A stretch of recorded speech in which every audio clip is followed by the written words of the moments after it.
Mr. President, dear EPP partners, ladies and gentlemen, at the outset, I wish to thank President Donald Tusk and the member of the Christian Democratic Appel for your kind invitation and warm hospitality. It is certainly with great pleasure that I join you at this year's EPP Congress in Rotterdam.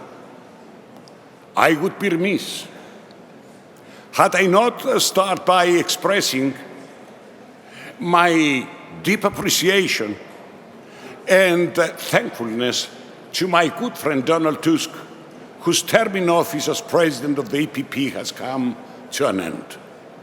A great European statesman whose vision for a strong and prosperous Europe remained at the heart of his efforts to promote our values and interest and safeguard what historically stand for. Despite the huge challenges, he never lost sight of our urgent priorities and led the EPP to numerous achievements. I would like to take a moment to personally thank Donald for his friendship, but also genuine support to my country all these years, and wish him every success in his future endeavors as he now returns back to Polish politics.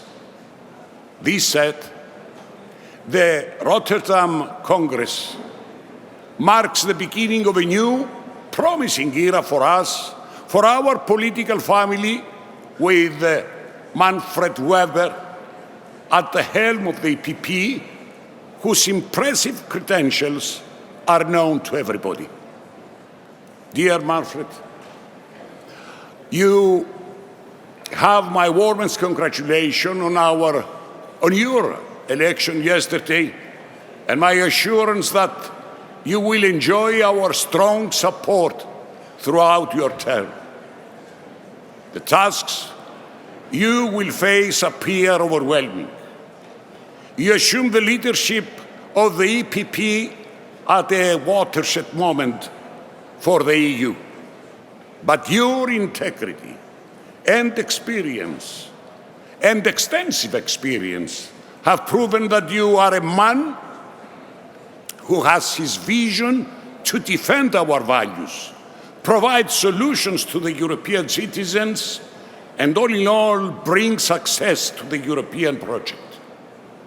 Dear friends, I cannot but start with the greatest challenge our continent has faced in decades, namely the Russian invasion in Ukraine, which forms new global geopolitical dynamics.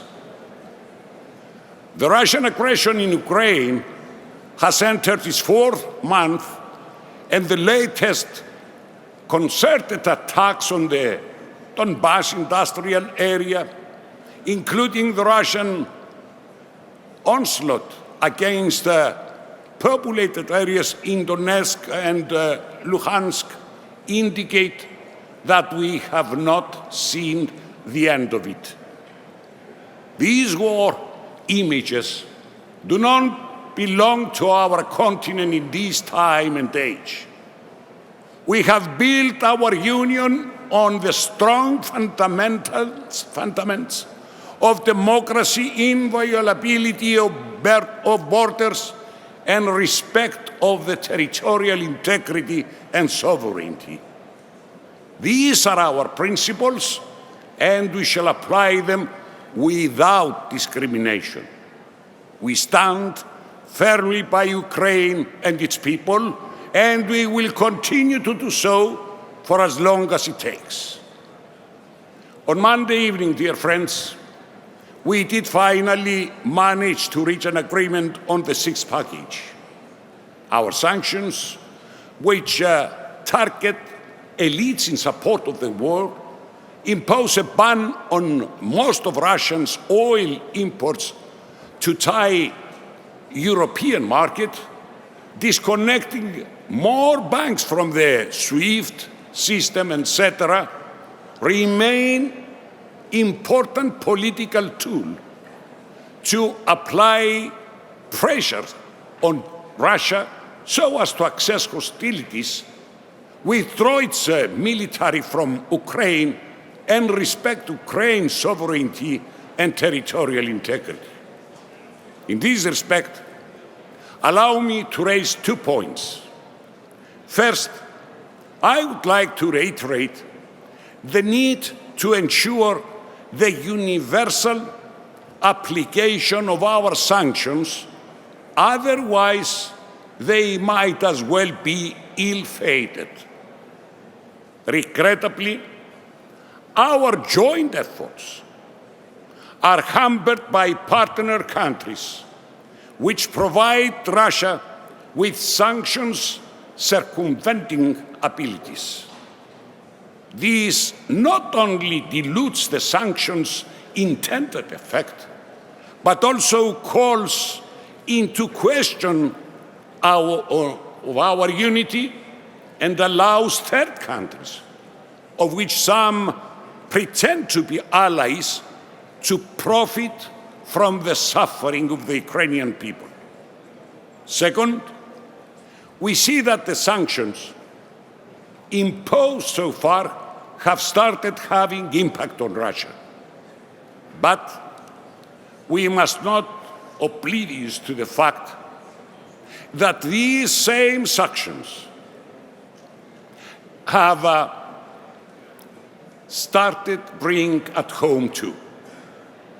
We knew there would be a cost, which we were ready to shoulder, given what is at stake. What we should be cautious about as we examine additional measures is that the impact of sanction does not become greater on us rather on Russia. Our citizens have not yet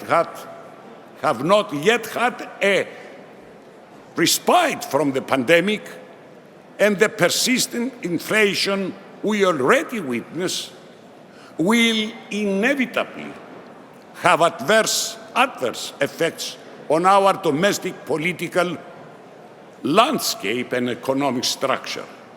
In parallel to our resolute humanitarian, material, financial, and political support to Ukraine, we need to remain focused on diplomatic efforts to stop the Russian assault.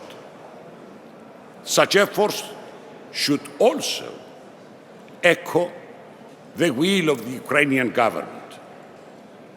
Dear Manfred, the Ukrainian wound in the heart of Europe has painful echoes from Cyprus' own experience. Parallels between Russia's invasion of Ukraine and Turkey's invasion of Cyprus in 1974 are amazing. Moscow's excuses to justify its indefensible invasion of Ukraine for allegedly trying to protect Russian-speaking citizens of Ukraine has been used in the very same words as a pretext by Turkey to invade in Cyprus. Ever since, and despite our efforts and numerous UN Security Council resolutions, not only Turkey does engage in the efforts to find a lasting and viable political solution according to the set resolutions and the values and principles of the EU, but to the contrary, continues to create fait accompli both on land and at sea.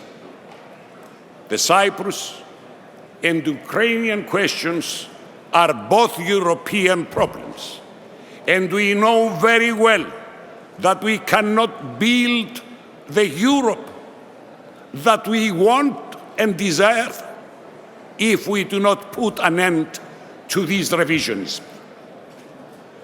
As the president of the country that has been divided for 48 years, I think I am well placed to say this. The security architecture of Europe and the sense of security we can offer to our citizens is the most pressing issue for every single one of us. We need the support. We need the support to continue for the sake of peace. And I'm confident that with Manfred Weber, a firm adherent of greater EU engagement in Cyprus in general, this will be the case. I would have been amiss had I not expressed my gratitude to our EPP partners for supporting our efforts to reunify our country throughout the years. I also wish to express my appreciation for the resolution we have just adopted on recent developments in the Cyprus problem. Dear Manfred, I have no doubt that under your leadership, the EPP will find a way to address challenges as the war in Ukraine, the occupation of Cyprus, the need to stabilize the global economy, including the rise of energy prices and inflation, climate change, digitalization, migration, rule of law, social inclusion, and many others. We trust you, dear Manfred. Dear friends, we have the pleasure today of having with us two prominent women leaders, the President of the Commission, dear Ursula, and the new President of the European Parliament, dear Roberta. Both have shown perseverance and strong commitment to the European ideals and the task of bringing Europe closer to its citizens, and particularly the youth. In them, and with Manfred in the leadership of EPP, our political family is in a good position to do again what has done successfully in the past: lead Europe out of crisis. And we must see the silver lining in these trying times. We have a rare opportunity to develop a better institutional dialogue within the EU. Dear Manfred, distinguished friends, let me close with this. I have already talked about the challenges ahead of us in Europe and the rest of the world. But with the EPP's tireless work at all levels and the togetherness which traditionally characterizes us, I'm confident we can meet them successfully again. Thank you for your attention.